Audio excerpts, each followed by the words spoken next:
Hello viewers, এসে পড়লাম খাসির কাচ্চি বিরিয়ানি রেসিপি নিয়ে। আমি প্রথমেই খাসির মাংসটা ধুয়ে ঝরিয়ে আদা রসুন টক দই আর লবণ দিয়ে ভিজিয়ে রেখেছিলাম। দেন আমি এখানে কিছু মশলা অ্যাড করে দিলাম, যেটা আপনার ভিডিওতে দেখতে পাচ্ছেন কি কি মশলা অ্যাড করেছি। এটা মাখিয়ে আমি 3 ঘন্টা ম্যারিনেট করে রেখে দিব। এখানে আমি আলুগুলো একটু রং দিয়ে সেদ্ধ করে নিয়েছি। এখানে 2টো ডিম সিদ্ধ করেছিলাম। আর এখানে আমি কড়াইয়ে তেল দিয়ে দিয়েছি পেঁয়াজের বেরেস্তা করার জন্য। এখানে আমার বেরেস্তাটা হয়ে গেছে। এই বেরেস্তাটার 4 ভাগের 3 ভাগ আমি মাংসের সাথে ম্যারিনেট করে রাখবো। ম্যারিনেট করা হয়ে গেলে আমি এখানে ধাপে ধাপে ম্যারিনেট করছি, কারণ হচ্ছে যে মাংসর ভেতর যেন সব মশলাগুলো পরিপূর্ণভাবে অ্যাবসর্ব করে।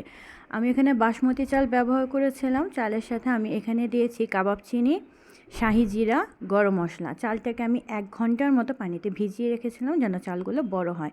আর হাতে নিয়ে আমি যেটা দেখাচ্ছি এটা হচ্ছে কাবাব চিনি, যেটা কিছুটা কালো গোলমরিচের মতো, বাট ওপরে একটা ডাটা থাকে।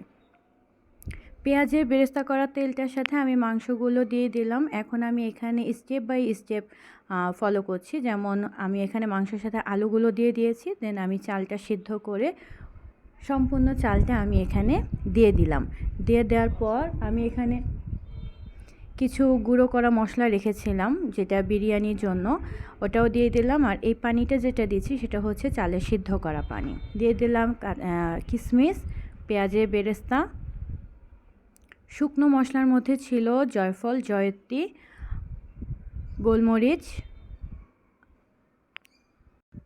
দেন ড্রাই মশলাগুলো আমি ওপর থেকে একটু দিয়ে দিচ্ছি। এখানে আপনারা চাইলে 3 লেয়ারে দিতে পারেন, বাট আমি এটা কাচ্চি করব দেখে আমি ওপরের লেয়ারটাতেই সব কিছু দিয়ে দিয়েছি।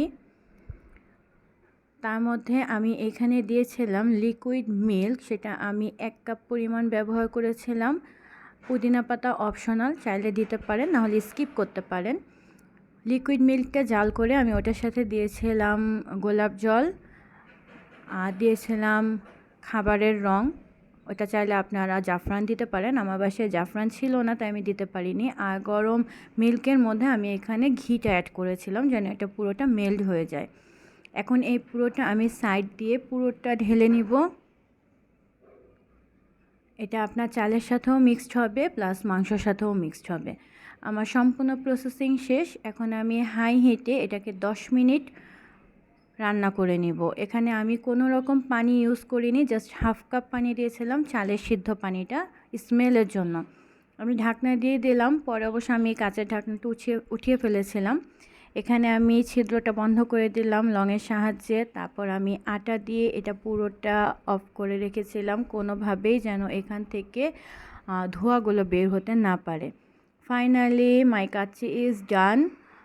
Look at this, it's so delicious. আসলে এটা খেতে এত বেশি মজা হয়েছিল যে বলে বোঝাতে পারবো না। আরেকটা কথা, আপনারা চাইলে নিচে কোনো ভারী তাওয়া দিয়ে রাখতে পারেন। আমার চুলার মিডিয়াম লো হিটে ছিল তাই আমি এটা ব্যবহার করিনি। সেখানে আমি ডেকোরেশনের জন্য কিছু কাবাব ডিম সিদ্ধ করেছিলাম। আর বোরহানির রেসিপিটা আমার চ্যানেলে অলরেডি দেওয়া আছে। কেমন লাগলো সবাই অবশ্যই কমেন্টে জানাবেন।